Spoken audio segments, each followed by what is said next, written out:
Көпшілігіміз салицил қышқылы деген препаратты естіп жүрген шығармыз. Бұл тек дәрілік құрал ғана емес, сонымен қатар кең қолданыстағы косметикалық зат.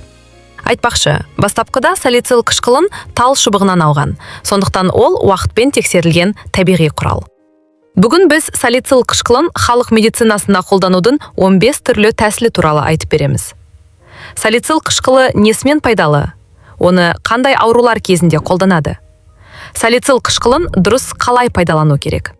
Салицил қышқылының ең бірінші атап өтуге тұрарлық қасиеті оның бактерияларға қарсы және қабынуға қарсы әсері. Салицил қышқылы терінің терең қабатына еніп, артық май мен өлі жасушаларды кетіруге көмектеседі.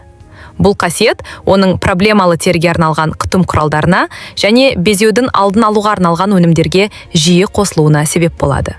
Ол сондай-ақ қабынуды, қызаруды азайтады. Салицил қышқылының екінші маңызды қасиеті терінің жоғарғы қабатын қабыршақтатып, жасушалардың жаңаруына ықпал етуі. Сондықтан ол тердегі қатпарлар, қалың, қатты тері және әжімдермен күресуде пайдалы. Айтпақшы, дерматологиялық кабинеттерде салицил қышқылымен жасалатын пилинг процедуралары бар. Бұл процедуралар теріні жаңартуға, оның құрылымы мен түсін жақсартуға, сондай-ақ пигментацияны азайтуға көмектеседі. Салицил қышқылы псориазды емдеу барысында да қолданылып, тердегі қалыңдап кеткен қабыршақтарды жұмсартып, оларды кетіруге көмектеседі. Бас терісі күтіміне арналған кейбір сусабындар мен лосиндардың құрамында салицил қышқылы болады. Ол қайызғақ пен қышуды басады. Алайда ескеретін жайт, салицил қышқылы кейбір адамдардың терісі үшін тым агрессивті болуы мүмкін. Сондықтан тітіркену немесе құрғақтық тудыруы ықтимал. Сол себепті бұл қышқыл бар өнімдерді қолданар алдында терінің кішкентай бөлігіне сынама жасап көрген дұрыс. Және егер сізде созылмалы аурулар немесе аллергиялар болса, маманмен кеңескен жөн. Бұл ақпарат түрлі аурулары жоқ адамдарға да пайдалы. Себебі салицил қышқылы қолжетімді, тиімді және күнделікті тері күтімінде пайдалануға болатын арзан құрал. Бұл видеомен бөлісіңіз және біздің каналға тіркеліңіз. Мұнда осы тақырыптарға байланысты пайдалы видеолар үнемі шығып тұрады. Салицил қышқылы қандай ауруларда қолданылады? Салицил қышқылы медицинада терінің әртүрлі ауруларын емдеу және оған күтім жасау үшін қолданылады. Безеу немесе акне. Салицил қышқылы өлі жасушаларды қабыршақтатып, тері тесіктерін тазартады. Сол арқылы безеулердің санын азайтып, олардың пайда болуын баяулатады. Салицил қышқылы сүйелдер мен мейізгектерді, мозоль кетіруде қолданылады. Оның кератолитикалық қасиеті қатайған теріні жұмсартып, қабыршақтатып, оларды жоюды жеңілдетеді. Әрі қатты, әрі жұмсақ мейізгектерге көмектеседі. Салицил қышқылы қандай ауруларда қолданылады? Салицил қышқылы медицинада терінің әртүрлі ауруларын емдеу және оған күтім жасау үшін қолданылады. Безеу немесе акне. Салицил қышқылы өлі жасушаларды қабыршақтатып, тері тесіктерін тазартады. Сол арқылы безеулердің санын азайтып, олардың пайда болуын баяулатады. Салицил қышқылы сүйелдер мен мейізгектерді, мозоль, кетіруде қолданылады. Оның кератолитикалық қасиеті қатайған теріні жұмсартып, қабыршақтатып, оларды жоюды жеңілдетеді. Әрі қатты, әрі жұмсақ мейізгектерге көмектеседі. Кремдер мен майлардағы салицил қышқылы табандағы сүйелдерді жоюға көмектеседі.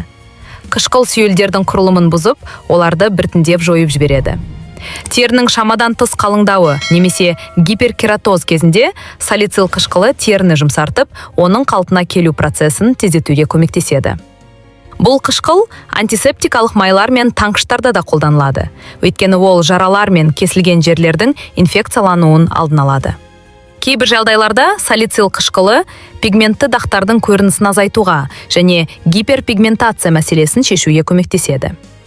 Кейбір антиперспиранттардың құрамында салицил қышқылы болады. Ол тер бөлуді азайтып, жағымсыз иістің пайда болуын тежейді. Сондықтан салицил қышқылы аяқ киімдегі жағымсыз иісті жоюда да тиімді.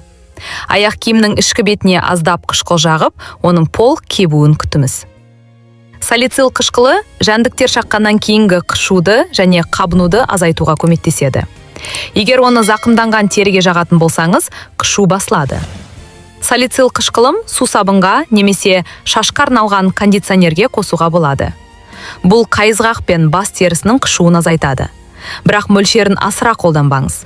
Бір рет жууға арналған сусабын порциясына 3 не 5 тамшы ғана жеткілікті. Марли матаны салицил қышқылының ертіндісімен шылап, оны табандағы мүйізектерге қою арқылы теріні жұмсартуға және олардың тезірек кетуіне көмектеседі.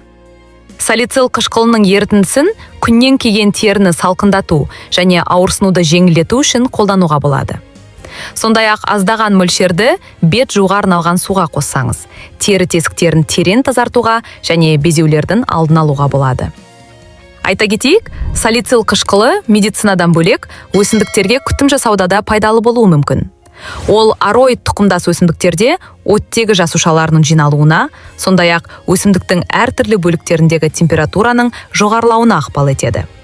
Сондықтан суаруға арналған суға бірнеше тамшы салицил қышқылын қоссаңыз, өсімдіктің өсуі жақсарады. Салицил қышқылын қолдану белгілі бір сақтықты және арнайы ережелерді сақтауды талап етеді. Себебі дұрыс пайдаланылмаса, жағымсыз әсер беруі мүмкін. Бірінші ереже: қолданар алдында терінің кішкентай бөлігіне сынама жасау керек. Бұл сізде аллергиялық реакция немесе тітіркену бар жоғын анықтауға көмектеседі. Екінші ереже: салицил қышқылы бар өнімді таңдағанда теріңіздің түрін және жеке мәселелеріңізді ескеру керек. Өнімнің құрамындағы қышқылдың концентрациясына және қаптамадағы нұсқаулыққа назар аударыңыз. Үшінші ереже: қаптамада көрсетілген ұсыныстарға және жеке қажеттіліктеріңізге байланысты қышқыл бар өнімді қолдануға ыңғайлы уақытты анықтаңыз. Төртінші ереже: салицил қышқылын жағар алдында теріні жақсылап жуу және толық құрғату қажет. Қышқылдың көзге және шырышты қабыққа түспеуін қадағалаңыз. Сондықтан көз маңына және ерін айналасына жақпау керек. Бесінші ереже: егер сіз салицил қышқылын бірінші рет қолданатын болсаңыз, оны терінің шағын бөлігіне ғана жағып бастаңыз. Бірден көп жағуға немесе тым жиі қолдануға болмайды. Себебі бұл теріні қатты құрғатып жіберуі мүмкін. Алтыншы ереже: салицил қышқылы бар өнімді қолданғаннан кейін теріні міндетті түрде ылғалдандырғыш креммен ылғалдандырып отырыңыз. Жетінші ереже: салицил қышқылын басқа белсенді ингредиенттермен, мысалы ретинол немесе бензоил пероксид сияқты компоненттермен бір уақытта қолданбаңыз. Егер дәрігер осы екі компонентті де қолдануды ұсынса, олардың арасында бірнеше сағат интервал жасау керек. Тоғызыншы ереже: денеге арналған косметикалық өнімдердегі салицил қышқылының концентрациясы 3%-дан 15%-дан аспауы тиіс. Ал бетке арналған өнімдерде 2%-дан аспауы тиіс. Тек осы жағдайда ол қауіпсіз болады және күйдіріп, шамадан тыс құрақпатпайды. Салицил қышқылы күндерге қолдануға болмайды. Салицил қышқылының бірқатар қарсы көрсетілімдері бар және ол белгілі бір адамдар тобы үшін қауіпті болуы мүмкін. Міне, салицил қышқылын қолдануға болмайтын жағдайлардың кейбірі. Сезімтал терісі бар адамдарға салицил қышқылын қолданған дұрыс емес. Себебі ол тітіркенуді, қызаруды және құрғақпықты күшейтуі мүмкін.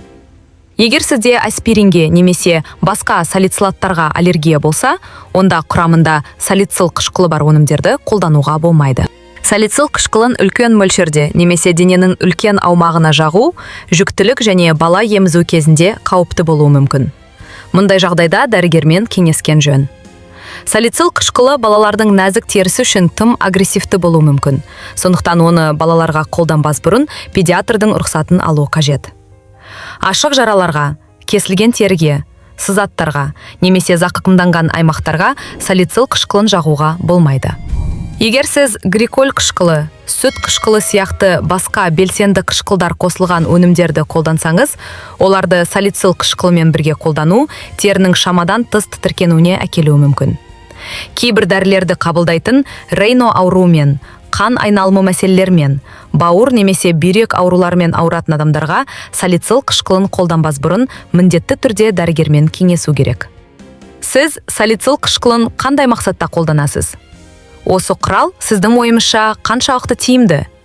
Пікіріңізді біздің видеоны көріп отырған жерде қалдырып кетіңіз. Жақындарым, менің ең қымбат көрермендерім. Сіздерге бір өтінішім бар, шын жүректен. Егер бұл кеңестер сізге жан жылуын сыйласа, егер сіз өзіңізді аздап болса да жақсы сезінсеңіз, осы видеомен бөлісіңізші. Мүмкін дәл қазір біреу осы ақпаратқа мұқтаж болып отырған шығар. Біздің бір бөліскен видеомыз біреудің түнгі азабын жеңілдетуі мүмкін. Пікір қалдырыңыздаршы. Сіздердің әр сөзіңіз мен үшін бір үлкен күш, бір үлкен мотивация. Мен сіздер үшін күн сайын пайдалы дүниелер іздеп, зерттеп, тексеріп, ең дұрысын ғана жеткізуге тырысамын. Ал енді бір ең маңызды өтініш. Арнаға тіркеліңіздерші. Өтінемін. Тіркелген әр жан менің үлкен отбасының бір мүшесі сияқты. Сіз тіркелгенде мен сіздің маған сенім артқаныңызды сеземін. Ал сол сенім менің жұмысымды 10 есе күшейтеді. Мен сізді ешқашан жалғыз қалдырмаймын. Алдымызда сіздің денсаулығыңызға, ұйқыңызға, өмір сапасына арналған тағы да көп құпиялар, көп пайдалы кеңестер бар. Бәрінен хабардар болып отыру үшін міндетті түрде тіркеліңіз. Өздеріңізді күтіңіздер. Алла сіздерді әрдайым қорғап, дендеріңіз сау болсын. Түндеріңіз тыныш, жүректеріңіз жеңіл болсын. Келесі кездескенше, менің жақындарым, әрбіріңіз мен үшін өте қымбат, өте ерекше жансыз.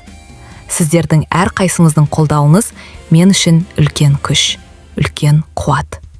Сіз бар болғаны бір лайк басқанда немесе тіркелгенде, мен өзімді босқа еңбек етіп жүрмегенімді сеземін. Сіздер менің үлкен жүректі отбасымсыздар.